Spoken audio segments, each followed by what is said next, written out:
राजकारणात कधी काय होईल याचा काहीही नेम नसतो. कालचे मित्र आजचे वैरी होतात आणि आजचे वैरी उद्या एका ताटात जेवायला बसलात. हे आपण अनेकदा पाहिलंय. पण जेव्हा संघर्ष टोकाला जातो तेव्हा जी शब्दांची अतिशबाजी होते ती पाहण्यासारखी असते. सध्या महाराष्ट्राच्या राजकारणात बीड जिल्हा पुन्हा एकदा पेटला आहे. बीड नगरपालिका निवडणुकीच्या निमित्ताने एक असा राजकीय ड्रामा समोर आला आहे ज्याने संपूर्ण जिल्ह्याचं लक्ष वेधून घेतलंय. हा संघर्ष आहे दोन मोठ्या नेत्यांमधला. एक आहेत भाजपचे नेते योगेश क्षीरसागर आणि दुसरे आहेत राष्ट्रवादीचे आमदार विजयसिंह पंडित. या दोघांमधल्या वाकयुद्धाने प्रचाराला पार एकदम हाय लेव्हलला नेला आहे. एकाने दुसऱ्याला बालक म्हटलंय तर दुसऱ्याने थेट पार्सल परत पाठवण्याची भाषा केली आहे. नेमकं काय घडते बीडमध्ये, कोणाचा आरोप कोणाला झोंबला आहे आणि मतदारांनी या निवडणुकीवर बहिष्कार का टाकला, या सर्व गोष्टींचा आपण आजच्या व्हिडिओमध्ये सविस्तर आढावा घेणार आहोत. नमस्कार मंडळी, माझा महाराष्ट्र न्यूज या चॅनलमध्ये आपलं सर्वांचं मनापासून स्वागत आहे.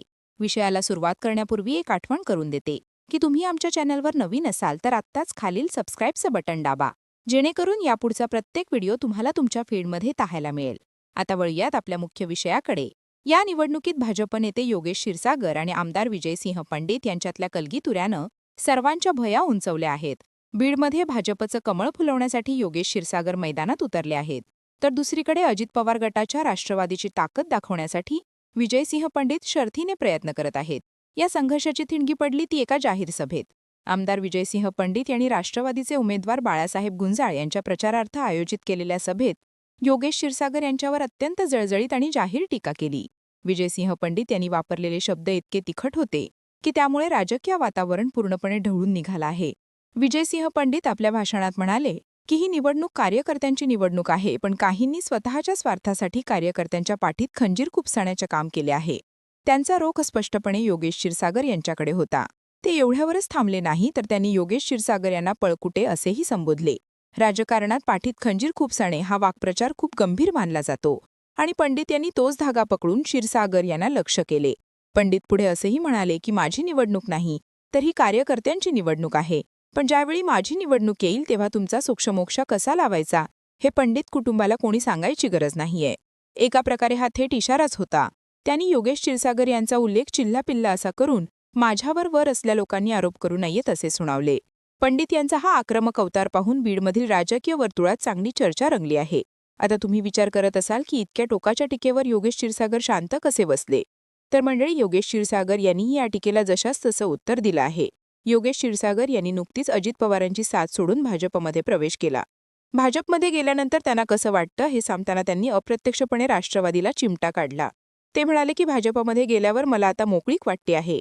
माझी अडचण इतरांना झाली होती, त्यामुळे आता मी गेल्यावर त्यांनाही मोकळीक वाटत असे.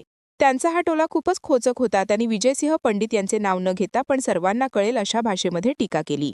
योगेश क्षीरसागर म्हणाले की गेवराईचे पार्सल 3 तारखेला परत गेवराईला पाठवले जाईल.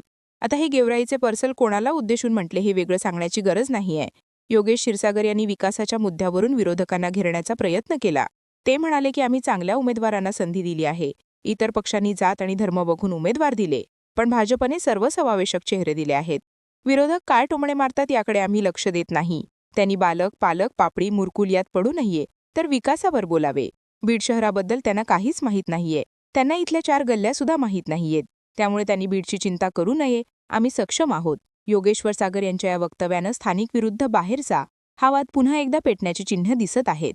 पंडित हे मूळचे गेवराईचे असल्याचा मुद्दा क्षीरसागर यांनी हुशारीने वापरला आहे. या आरोप प्रत्यारोपांच्या फेरीमध्ये एक महत्त्वाचा मुद्दा समोर येतो, तो म्हणजे बीड नगरपालिकेवर कोणाचं वर्चस्व आहे. विजयसिंह पंडित यांनी आपल्या भाषणात क्षीरसागर कुटुंबाच्या वर्षानुवर्षाच्या सत्तेवर प्रश्नचिन्ह उपस्थित केली. ते म्हणाले की बारामतीला जेवढा निधी दिला नाही त्यापेक्षा जास्त निधी बीड नगरपालिकेला दिला असं पवार कुटुंब नेहमीच सांगत. मग तो निधी गेला कुठे ते तुम्ही जनतेला सांगा. मागे शहरात काय दिवे लावलेत ते लोकांना सांगा. पंडित यांनी थेट आव्हान दिलं की दुसऱ्यांचे वासे मोजण्याचे तुमचे वय नाही. नियतीने जी तुमची अवस्था केली आहे ती पहा. मुद्द्यांची निवडणूक गुद्द्यांकडे नेऊ नका. जर कोणी लोकशाहीच्या या उत्सवात खोडा घालण्याचा प्रयत्न करत असेल तर याद राखा, बीड जिल्ह्याचे पालकमंत्री अजित पवार आहेत. म्हणजेच अजितदादांची ताकद आपल्या मागे आहे हे दाखवून देण्याचा प्रयत्न पंडित यांनी केला. पंडित यांनी योगेश क्षीरसागर यांना बालक म्हणत त्यांची खिल्ली उडवली. ते म्हणाले की बालकाने पालकाला शिकवण्याची गरज नाही. एखादा बालक दादांना म्हणजेच अजित पवारांना ज्ञान देतो हे अत्यंत हास्यास्पद आहे. 9 वर्षापूर्वी नगरपालिका निवडणुकीत 3 प्रभागातून त्यांनी नामांकन दाखल केले होते आणि तीनही ठिकाणाहून त्यांचा अर्ज बाद झाला होता. अशा उमेदवाराला पक्षाने संधी दिली होती, पण त्यांनी विश्वासघात केला. घराचं नाव घेऊन मी पुढे आलो नाही, तर मी माझी स्वतःची ओळख घेऊन इथे आलो आहे, असं सांगत पंडित यांनी स्वतःच्या कष्टाची जाणीव करून दिली. गेली अनेक दशकं बीड नगरपालिका एकाच कुटुंबाकडे होती. आता अजितदादांनी या नगरपालिकेचे पालकत्व स्वीकारले आहे आणि शहराला दत्तक घेण्याचं ठरवलं आहे, असंही पंडित यांनी स्पष्ट केलं.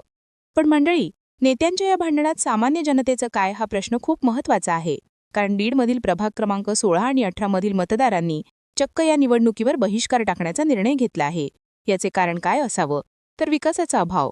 2017ला शहरातील राष्ट्रवादी भवन ते लिंडी नाला हा रस्ता मंजूर झाला होता. इतकी वर्ष उलटून गेली, वारंवार पाठपुराठा केला तरीही रस्त्याचा प्रश्न मार्गी लागलेला नाहीये. त्यामुळे संतापलेल्या मतदारांनी आता थेट मतदानावरच बहिष्कार टाकला आहे. त्यांनी तसे निवेदन निवडणूक अधिकाऱ्यांना दिले आहेत. आता जेव्हा नेते मते मागायला जातील तेव्हा या मतदारांची मनधरणी कशी करणार, हा मोठा प्रश्न आहे. नेत्यांनी एकमेकांवर आरोप करण्यापेक्षा या रस्त्याकडे लक्ष दिले असते तर आज ही वेळ आली नसती, अशी चर्चा नागरिकांमध्ये सुरू आहे. आता आपण राजकीय समीकरणाकडे वळूयात.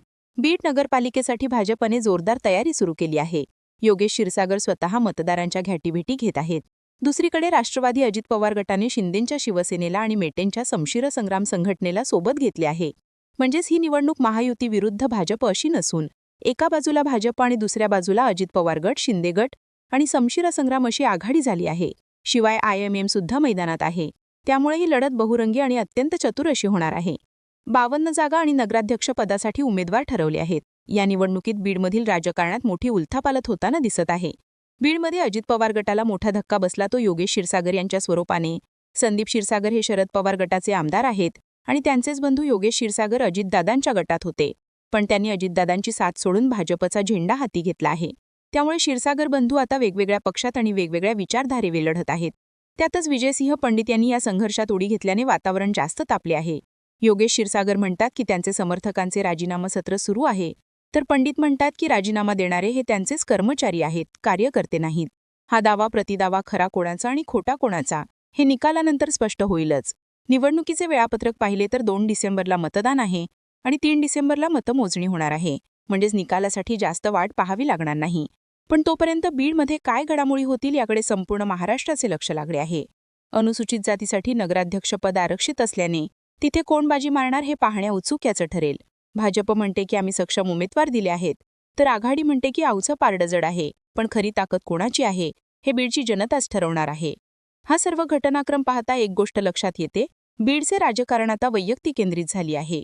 विकासाचे मुद्दे बाजूला पडून वैयक्तिक टीका टिप्पणी जास्त होताना दिसत आहे. खंजीर, पार्सल, बालक, पालक या शब्दांमुळे निवडणुकीच्या प्रचारात रंगत नक्कीच आली. पण याने बीडच्या सर्वसामान्यांचा प्रश्न सुटणार आहे का? रस्ते, पाणी, गटार यांसारख्या मूलभूत सुविधांसाठी नागरिक आजही झगडत आहेत. बहिष्कार टाकणाऱ्या नागरिकांची व्यथा कोणाला ऐकू येईल का? की निवडणुकीच्या गोंगाटात त्यांचा आवाज दाबला जाईल? हे प्रश्न अजूनही अनुत्तरित आहेत.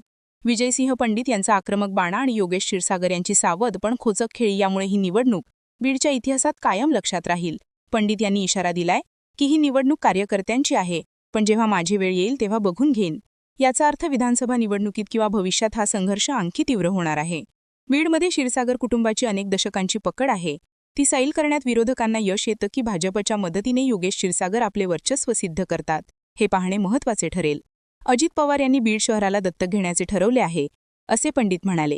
जर तसे झाले तर बीडचा कायापालट होईल का, की ही फक्त निवडणुकीपुरती घोषणा ठरेल?